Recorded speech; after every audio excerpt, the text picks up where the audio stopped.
Hey y'all, I'm Kiara Sheree. And I'm Raya. And welcome to Yes Black Girl. Woo! So, Yes Black Girl is a digital space and interview series created for Black women by Black women, obviously. Stay with us for a while, and we hope to leave you feeling inspired. Yes, so it's been a minute since we have been in front of this camera. And it's good to be back. And I'm It's glad been a that, hot minute. okay, we needed a break. We I've been going definitely through it. needed a break. Okay, life has been, like I've been telling everybody, life has been lifing, and I don't know, we went through retrograde, went through some other things, and Girl. I'm definitely barely holding on by a thread, but we bite, We bite. and yeah, I'm really excited about our guest today. So let's go ahead and hop into it. So today's guest is a lifestyle enthusiast with over 10 years as a fashion industry professional. She is also the founder of natural skincare brand Body Honor Skincare. And I've known this woman for years. She's always been one of the flyest women that I know, hands down.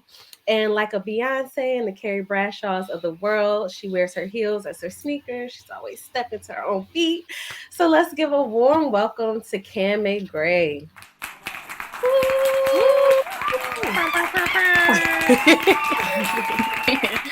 Oh, hello. I love that intro. Hey, I'm glad.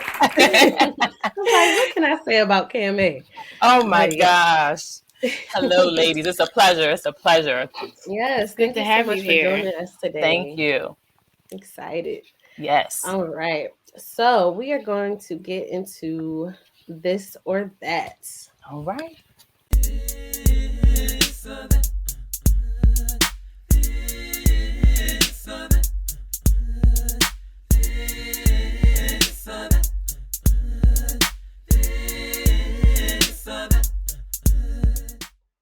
Okay, All right. Jingle. Yes. Yes. So That before we was even new. get into listen, before Listen. we even get into it, like my roommate, the wonderful Warren's Ma, okay, made that jingle, and ever since he made it, it's been stuck in my head because it's a little bop. So I was Yes. so excited to use it for today. But all right, we're gonna go ahead and get into it. Ray, you said you want to start? Yes, I can. All So, right. the first one, pumps or stilettos in the club. Stilettos. Oh, Yes. okay. Yes. Okay. It's just me being late with the with the image. All right, the next one, Kanye or Pharrell. And this For can be real. fashion wise or producing. Okay. Yeah, I gotta go with Skateboard P. Yes. I'm here for Yes. that. I'm here for that answer. Right. Foxy Brown or Lil Kim? Oh, come on. Fox all day. Uh, If you see my IG stories, I'm always posting pics of Fox. yes. Yes. All right. And Ramadan, Y2K fashion or 70s fashion? 70s. You see it I gotta all hear coming back. why. Why? Yes.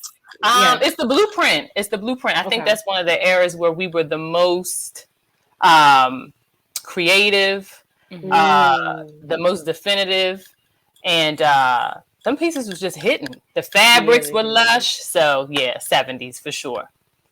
Yeah, Okay. 2000s had some bad moments. So, Just a few. just a few. So, the next one, styling or modeling? Styling. Mm, Behind the scenes, I feel like bringing it together mhm. is so much joy. I've done both, but I really do like to create and put the vision together. So yeah, styling for me. I'm here for that too. Yes. All of those answers were hitting. All right, so we're gonna go ahead and get into our actual interview. All So right. I'll start it off. So I've always wanted to know what your earliest influences were in fashion and what made you want to become a stylist. My earliest influences were definitely my family, my mom, my grandmom, my aunts, everyone that I've always been around were just like sharp and fly.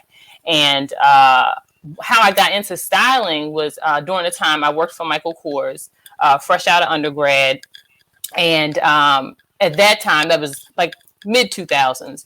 And at that time, styling was prevalent, of course, we know, but the term wasn't really popular. It wasn't really out there. And we had to put together looks and things for our clients because it was a lifestyle brand, and really just showing working women how to blend their corporate roles or whatever roles that they were in from like day to night. And it's something that I've always innately had. Like I could always put things together, but I think just working in that space and in that moment and just doing it every day really was like, all right, let's take a second look at this. Like you can do this without, the backing of a company. So that's what really catapulted me into styling. Was there anything else you ever wanted to do, or were you always set on the fashion and beauty industries? I was always set on fashion and beauty. And I think, when you're in school, and like I said, back at that time, and it's not like I'm like, oh, I'm still young out here, but it wasn't something that was put at the forefront. People take, okay, you go to school, then you go to college and you become a doctor or a lawyer or something in more of a blue collar profession. And, but I always knew that there was more to that. Like, I could do those things. Like, I'm, good at English. I love to read, good at math and all of that. But like fashion was just like, it's got to be something for me. And then once, going to school and, meeting new people, traveling to different cities and just always being in tune with like the fashion publications. Like I have Harper's Bazaars and Vogue's from like 99, 2000. I literally just went through them. Like, I'm so embarrassed. My friends are like, Cam, what are you doing with all these magazines? Like, do we need a full intervention? That was vintage. Like, these are my Bibles. These are my references. Yes. But, just really after school and, like I said, working for Michael Kors and a few other brands, I just saw that there were viable careers within the industry. So I always knew that it had to be somewhere. Like, I had to be in the mix. That's awesome. What was your first job outside of working in Michael Kors as a stylist? My first job, within Michael Kors, like I said, I met different people and we worked across different markets. And a girlfriend of mine and we went to Goldie Beacom together. Shout out to Goldie the Lightning. That's my college undergrad. And we were both, she was from Philly, and we were both like fashion girls through and through.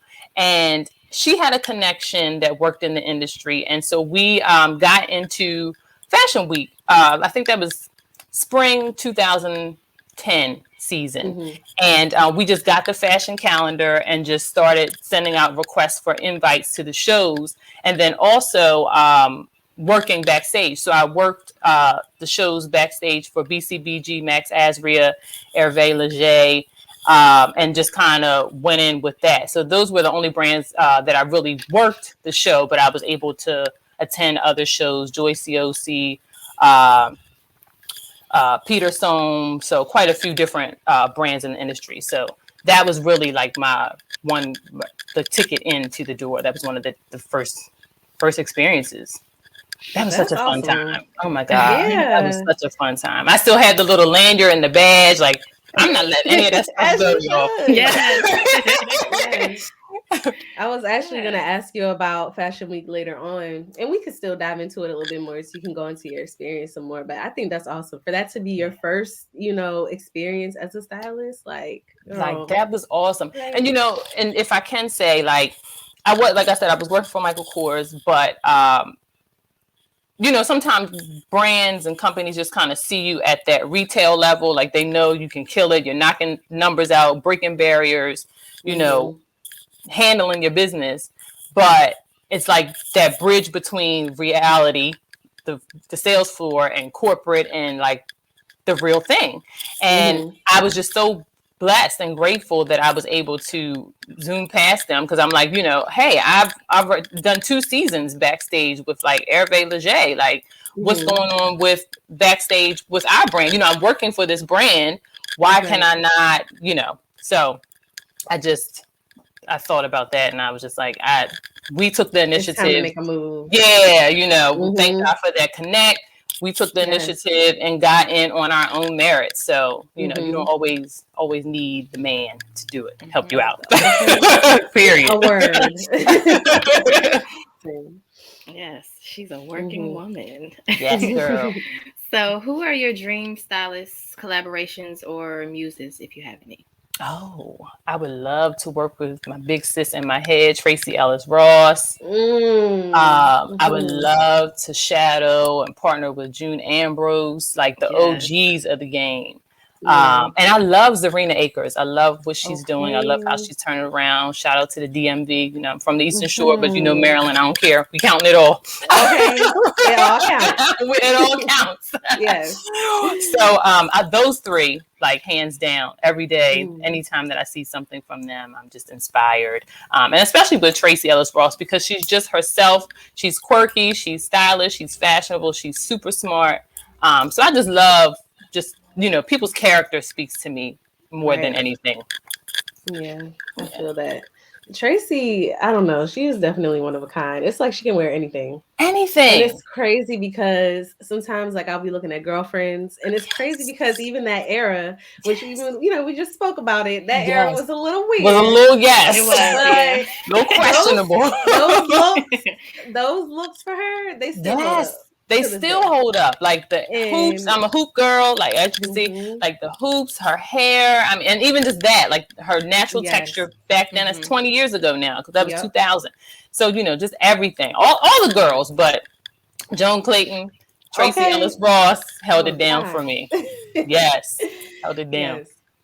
All right. So I read that you're a former fashion director for an online lifestyle publication. Can you tell us about how you ended up there and what that experience was like?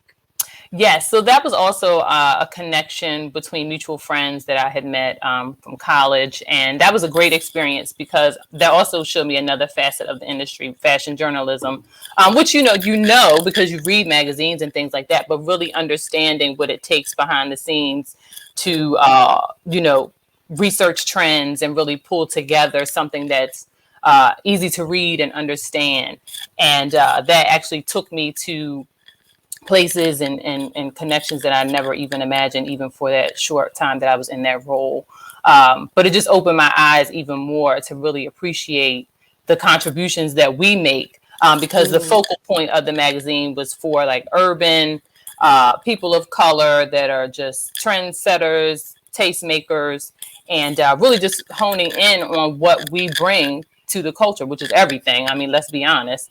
But just, just unapologetically focusing on that and not worrying about the outside forces, what the industry says. Like, we are the ones that tell everyone what's hot. And so that was just an awesome experience. So you've also worked during Mercedes-Benz Fashion Week. What are some of the highlights from that time? Oh, the hustle and bustle. I actually love the moving around, like getting the models dressed, packaging their bags with their personal essentials or whatever things that they need to have. Just being in the city, New York, as y'all know, is just, there's no place like New York. And I just loved every minute of it. Even like the after parties, Tracy Reese's after parties was off the chain, like seeing the celebrities. And like a lot of the celebrities were, I know, a lot of the celebrities were so down to earth. Like, I remember after one show, I can't remember what show it was, but like we ran into Rod Stewart and Vanessa Williams, and we like our phones were dying, and we were like, "Yo, I gotta plug up this iPhone." Girl, I had an iPhone 4. This how long ago this was. And I'm like, I got to plug up this phone because I will take my charger anywhere unapologetically. Yes. And so he was like, "Oh, it's a charger. It's an outlet in the hallway going to the bathroom. Here, I'll show you." And I'm like, Rod Stewart is showing us where to charge our mobile devices. Like, this is so unreal. But just also like the mood boards and seeing the inspiration for the collections. Like, I love that. And really being hands-on with some of the designers. I didn't meet any of like the actual designers. I didn't meet, Max Azria's team and all of that. But like some of the executives that are like hand in hand with him. So just seeing the inspiration was just awesome. Awesome. Mm-hmm. Yeah, I was gonna ask because I forget that people have after parties and stuff. Yeah. Like if you actually had time to like go out and like see the city, or like was it just Fashion Week the whole time? No, we did. We were able to go out. We used to always go to the cafeteria and have dinner or whatever, depending upon what time we got done wrapping everything. Mm-hmm. But yeah, the after parties and just hooking up with other people in the city, other friends in the city. It was such a good time. Such a good time. I miss that. I do. I miss that. I miss I know. New York being like that. Yes. This pandemic is ruining Yes. the experience. Everything. It's not Yeah. there. It's not. I know. I have one of my good girlfriends. She's in the city, and I haven't seen her in. Oh my God! It's almost this summer will make 3 years, but we're planning to get together. But it's just like, just can't even run around like we used to. Yeah, it's definitely not the same. Yeah. All right. So, what are some of your challenges, or some of the challenges that you faced as a stylist? Just like pulling, especially from high-end department stores or people that don't really know who you are. Getting your and then like for me personally, like I'm for everybody, but I'm not for everybody. So a lot of times people have reached out and asked, "Oh, will you style me?" Da da da da, and I just have to everything has to be connected. It has to be aligned, and I have to make sure what they're standing for aligns with what I'm standing for. And it's not out of thinking that I'm better than anyone, but it just has to make sense for me. So sometimes those challenges come along with just being able to connect with the right clients. But overall, that's really been, those were like the main things that I had, going on. But now, things have been a bit more virtual. And honestly, yeah, that is a challenge because it's like in person. You can connect with people. You can really see how things fit. I mean, just the whole experience, because it's not just about the clothing for me. Like it's really, I've had some clients that were transitioning from one career sector to the next and just really not knowing what their style was, or, they've had children and they're like, I don't even know who I am anymore. So just being able to bring them back to themselves or a better version of themselves like that. I love that. And it's kind of hard to do that virtually. I have done some, maybe 2 virtual style sessions, and it's just like, oh, it's not the same. I'm like, listen, I promise I'll wear a mask. Like, can we get together? You need to feel the energy. I need to feel the energy. Yeah. And, a lot of roles, like companies that are hiring for stylists want like these remote stylists. And I'm just like, as much as I want to do it, like, I just, no, it's got to be a way. Like we can work this out. So yeah, creativity. It's hard to do it virtually like that. I know. Yeah. So did you send like a lookbook over and then they tried it on Zoom? Because I know Hanifa, she had the virtual runway. It looked so good. That was so dope. How? Yeah. So basically, I run through, different lifestyle questions, because to me, the lifestyle questions are important. Like, I don't want to style someone in a full length fur, and they're like, I'm here for the animals. You know what I mean? So I really dive into what's your lifestyle? Like, what are the things that you stand for? And I would put looks together and send it over virtually and kind of get the A-OK, and either I'll pull the pieces or tell them where to go to get the pieces, and we would work out the payment and all of that. But I just being with the person, or at least meeting them and feeling them initially, and then if we needed to go our separate ways, we can do that. But just I need that connection. So that has been a challenge. I'm glad you mentioned that, because I wasn't even thinking of it that way. Yeah, that question just popped up in my head. I have it's called the Fabric Science Swatch Kit. I had to use that for my fashion design class in college, and we had to run around and get fabrics and cut them and then put them in the book and then list all the qualities. So it is a lot of work. It is a lot of work. I did that. I did a master's program at Philadelphia University, fashion apparel studies, and we had our textiles class, and we had to do the same thing, get the swatches, but we were in the lab. We had to see what was flammable, what was could be damaged by water, that whole thing. I'm like, okay, let me pull out my white coat. But Okay, that come was on, not, Tanya. I'm like, that was not like no, definitely not one of my favorite classes. But it's so like just things that we don't think about. You know, we think, oh, this looks good together. Let me put this on. But like, how do you really construct a garment? How do you know, what patterns can transfer easily onto a particular fabric? So when you said that took me back. I was like, oh God, I wanted to skip that class so bad. Oh, I hated that part. Oh, but it was necessary. It helped me. Yeah. And real quick, even before we get into the next question, what you said about just kind of having issues getting into certain, being able to just pull certain things. Like I have a couple of friends who are trying their hand at styling, and that was their biggest thing. It's like if nobody knows you, or like if you don't Yes. have the following or Yeah. whatever, people are kind of like, I don't know if I Right. should. Mhm. And Yeah. it's like that is one of the hardest things that I've noticed as well. So Yeah. that's facts. And and the thing about that, if I may say, I rightfully so, like you have a right to, disperse your things to whomever you want. But like at the same time, we have to give each other a chance. And even in those moments where I was challenged with not being able like to pull from high end, like I did have quite a few girlfriends that were designers, and I would pull their stuff and use them in shoots. And I've done that multiple times. So I'm grateful for that. So I think, um, really connecting with like-minded people, spirited people, like you can tell who's in it for selfish gain, who's just like trying to, oh, let me pull this piece because so and so is the hot designer right now, which yes, that makes sense, but also like, does it tie into what your client would want or the looks that you're trying to create? So it's just one of those things where everything just really has to be aligned, in my opinion. It's like you're building a community so everybody can grow and climb together. Yes. Yep. Speaking of that, so I was watching this video recently. It was like around the time of Soul Train Awards, and they were doing like little individual videos on different people who were on Soul Train throughout the years. And there was this one particular dancer named Tamichi Tony Briz. I think I'm saying his name right. But he designed most of the clothes for the dancers like during the 80s or whatever. And he not only like designed their clothes, but he styled each piece for that specific dancer. So they had their own individual style.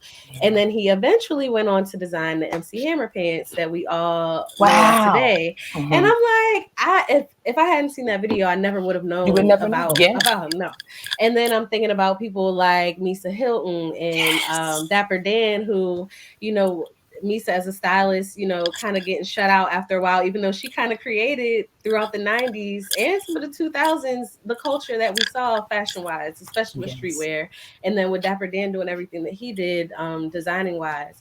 And I'm just like, it sucks that these people are, just being shut out or not being recognized. So what are your thoughts on Black fashion designers and stylists who struggle in that area and constantly having their ideas stolen?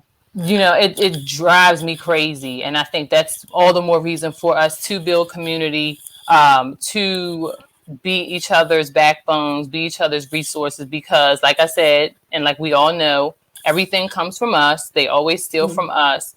But I think, we just have to be connected. We really have to stand in unison and not let these brands appropriate as much as we can. We can't control everything. But it drives me crazy. And yes, like you said, with Dapper Dan, especially, with his Gucci contributions, Misa is the blueprint for like Mary J. Like, Mary is my girl all day. And so many other things that we've seen and that we wear and we embrace and we embody.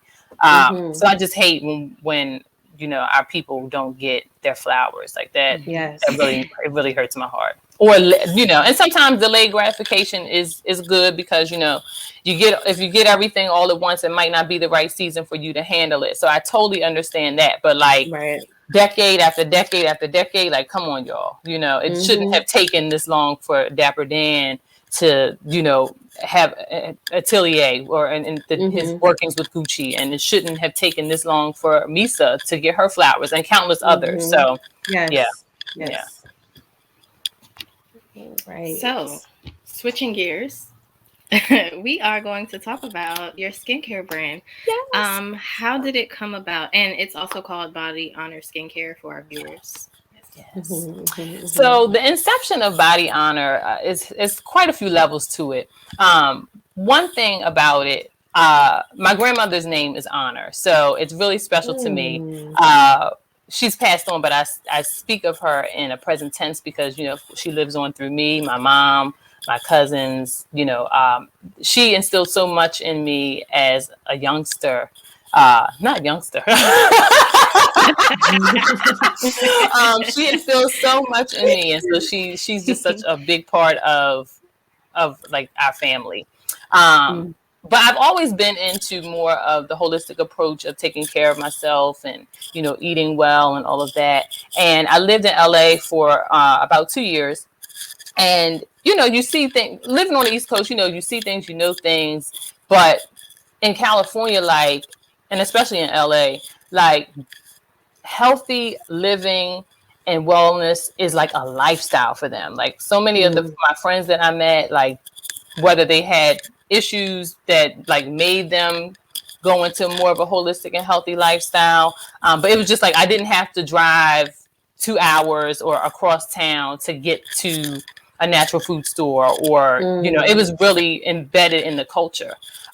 You know, of course, the sunshine, the palm trees, all of that. So I was really like, wow, like, I don't have to overextend myself just to get an avocado, or like it's everything's always in season, or, you know, just people wanting to be clean and really be their best selves.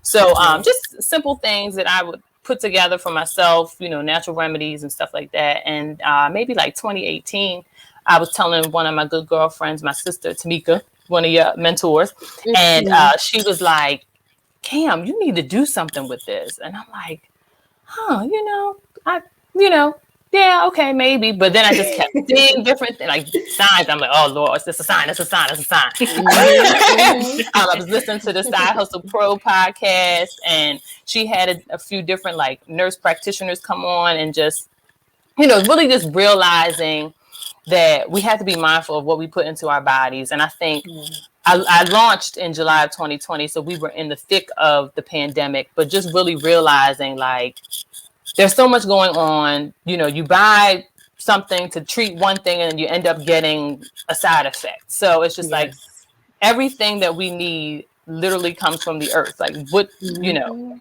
what did our ancestors do? They didn't have antibiotics and all this stuff. So like, what did they do?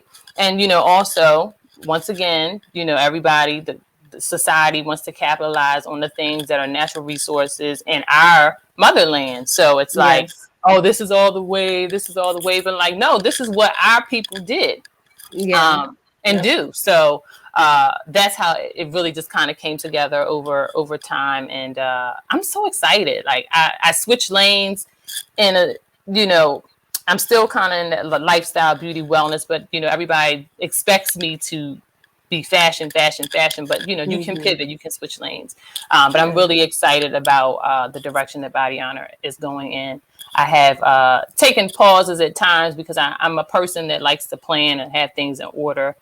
So there are certain things that I've been working on behind the scenes because, one, people are trusting me with the things that I'm creating, and I'm grateful to God. Like, that's one of the biggest things about it. It's not even really so much about like profit and money, but like people are telling me like, yo, I can use this turmeric face and body wash, which is one of the products that we offer, and it's literally changing my life. Like, I have 2 relatives that have autoimmune diseases, and they're both out of state, and they're like, this is the only thing that helps me when I have those flare-ups. So just, you know, things like that, like, that's just amazing to me. So it's really just, you know, changing the way that we think, the way that we live, because it's not just cosmetics, it's also, you know, honoring who we're spending our time with, or how we spend time with ourselves and the things that we consume.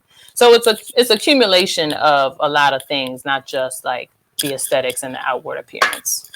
Yeah. That's awesome. And I also have used that face wash. And I'll tell you. Yes. I live by it. Quality. Yes. Quality. Thank you, and girl. I need to get some more. These scars on my face. I need them to go away. Yes. So I will be getting some more soon. So what has surprised you the most since launching Body Honor? How much I can really do. You know, I think sometimes we limit ourselves in terms of like I felt not guilty, but I felt away because I'm like, dang, like yes, I love fashion, but like I love wellness and beauty too.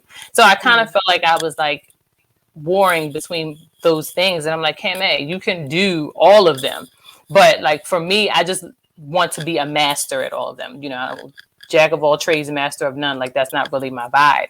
So I'm really like teaching myself beyond, you know, what I've learned and what I've read or what people have told me. You know, really getting into how the essential oils offset each other and the blending and the mixing. So, and I'm a student, like I love to learn, I love to read and all of that. So like, this is exciting for me to really, to pull it together and just know like, yo, you can really do this.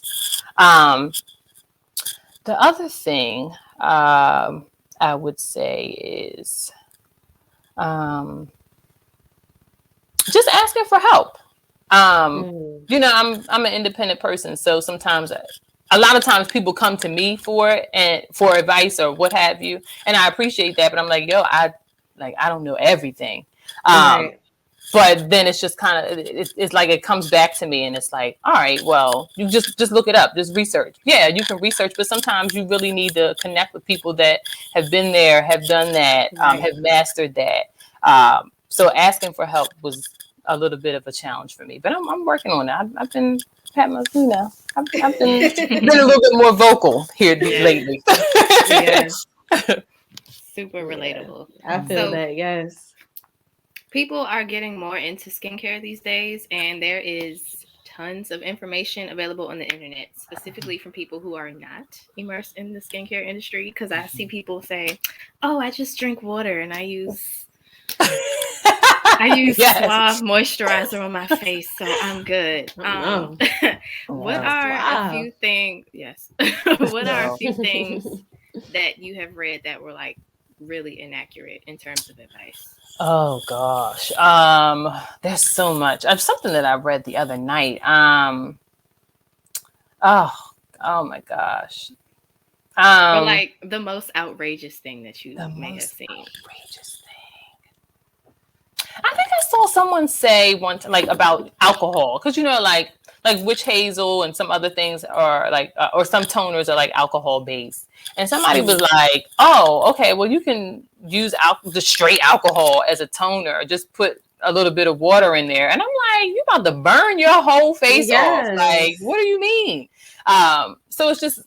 And that just kind of goes back to, it's just crazy because like you said, there's so many brands popping up and that's fine. But it's like, these are people, like our skin is the largest organ. So like you cannot spew out just anything just because you want people to follow you and you want to sell. Like people are relying on you to speak facts. And no, everyone's skin isn't the same. But I mean, essentially there's some things like, come on, yo, like, you know, alcohol, like just straight alcohol on your face is not the way to go. So, you know, we do have to be mindful because we do have a responsibility and accountability to our clients, to be honest and not just try to put stuff out there for a sale or just to make it seem like you know what you're talking about. So, Yeah, I saw one person suggest to just rub a lemon on your face for dark spots. And I'm like a whole lemon? Like, no, I'm going to put that in the water.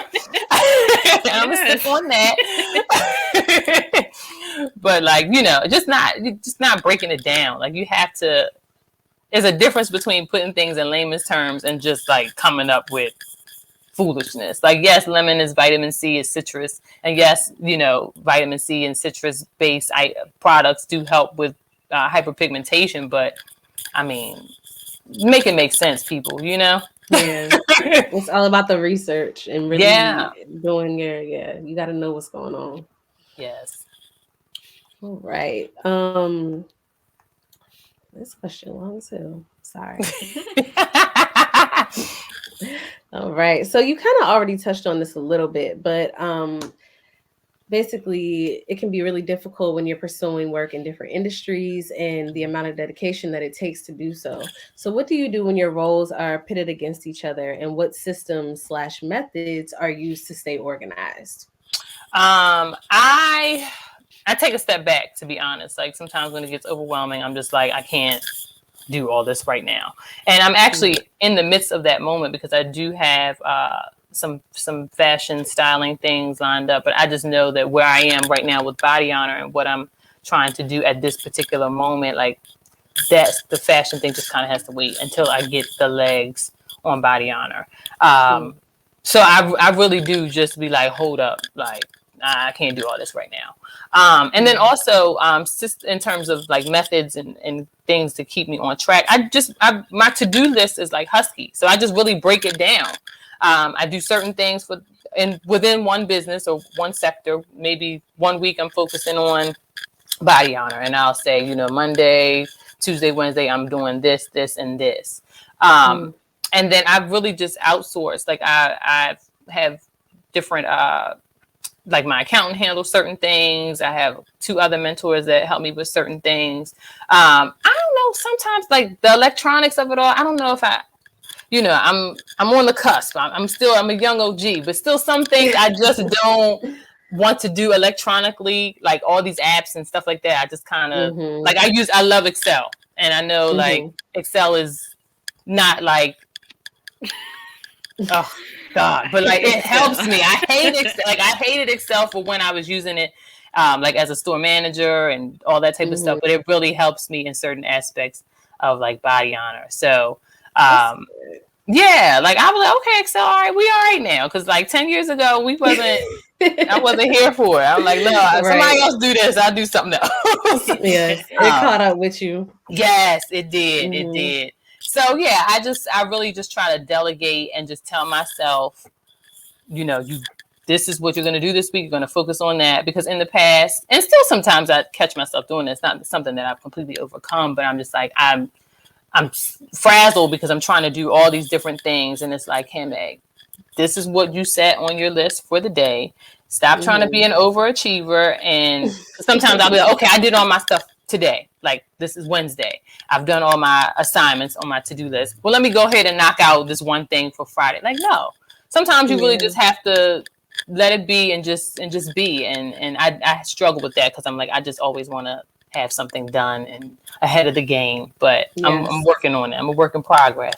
100%. I'm the same exact way. Like, me too. Even knowing that you got to break down the task, and I will still try to get like 10 things done in a day, and it's like, okay, hold on. Yes, like, and then it's like I always feel depleted, but it's like instead just do a couple things here and there and move on, spread it out, and then you'll be rested. Everything it seems, but I don't know what that comes from. I don't know what that comes from. Yeah, we kind of had to figure that out and compare notes. It's something to unpack. It's something to unpack. It's becoming a problem. I was actually looking in my old journal the other day, and I had like 15 things on my to-do list, and I completed them all one day, and I was just like, how did I do that? Because I would wake up around like 7, and then I would be working until maybe like 4. And then I would do more things after that. And I'm like, where did I get all this energy from? Yeah. So how old was that journal? It's from 2020.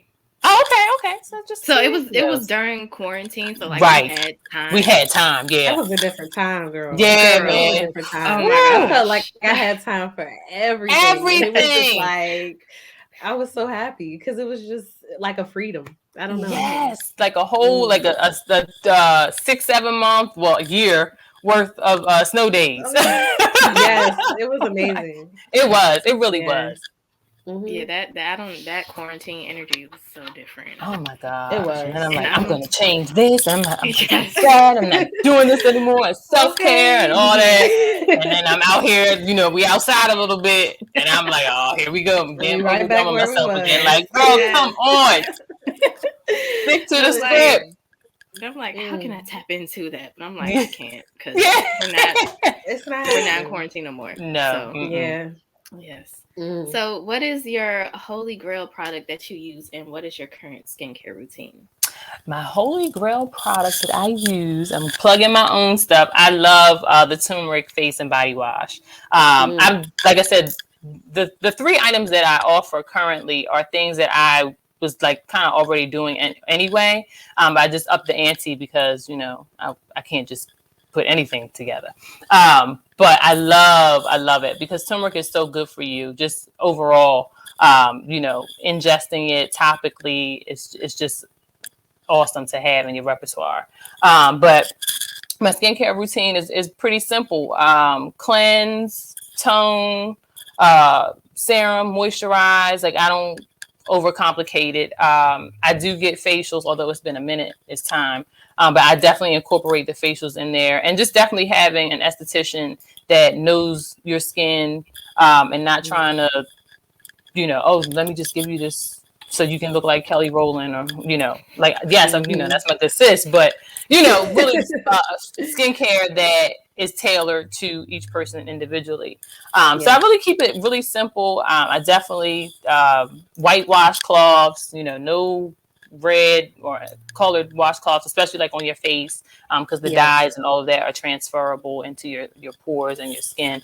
But yeah, I just keep it really simple. I just got a facial steamer for Christmas, so that way I can kind of keep up with that.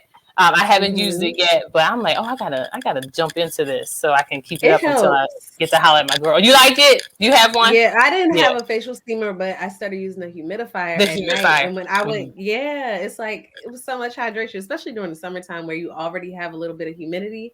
But like at night, when I have such a dry, like my apartment has such dry air, and when you have that humidifier running, it's like I would just wake up like, okay, yes, come on, girl, so right, doing it. Yes, something else. So it's a really, really good investment. Yes. So. All right. So, what do you feel like makes a good or a great skincare brand? Their ingredients, for sure. And like I said, with me, it's all natural. Like I don't have any additives, any preservatives. Everything that's listed on the product label is that. And to me, it's like 5 ingredients or less is like my mantra. Because we overcomplicating things, and like I said, you get one product to help with one thing, and then you end up with a side effect or something from something that's inside of the formula. But though I just keeping it simple. Raw materials, good quality ingredients. I think also just connecting and understanding that everyone's skin is not the same. We can't just, some things are, universal and can kind of across the board, but everybody has different needs. Everyone has different targets. So just being able to connect with your clients and potential clients, understanding what it is that they want and need. And then, connection, interaction. I think with Body Honor, if you visit our social media, like we're not just constantly shoving product down your throat. Like we're trying to feed in things for the mind, for the soul, for the spirit, like things to get you thinking.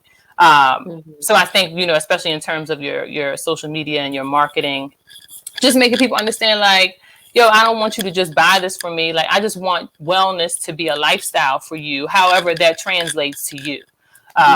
So there's so many like that I'm inspired by, like even Alicia Keys' brand, which is fairly new, Soul Care. Like I love how, because that's her. Like we know that that embodies who she is. Like this is not a front, not a facade.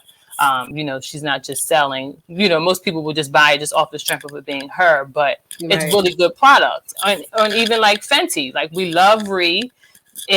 She's in that. Like the brand exudes her, and even if it's not, your style to be one way and all of that. Like she has something for everyone, but still, making you feel like it's exclusive.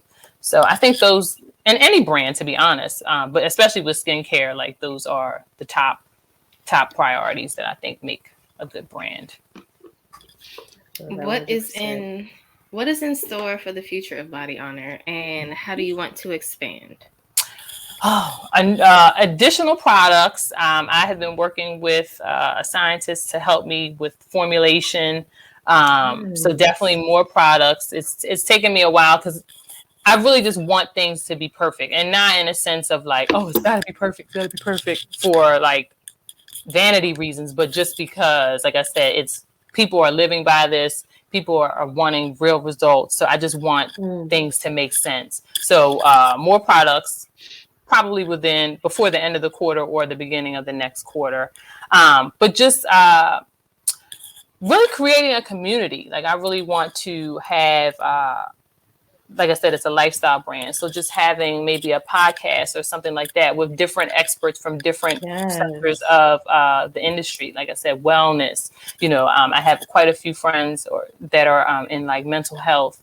So really just speaking about that and really like how taking care of ourselves is really, it's essential. It's not just, like I said, it's not just an aesthetically outside thing, from the inside out.